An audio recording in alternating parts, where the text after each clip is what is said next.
విశ్వేశలింగమై కనికరించరా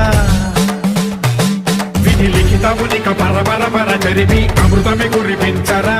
రామేశలింగ మహిమ చూపరా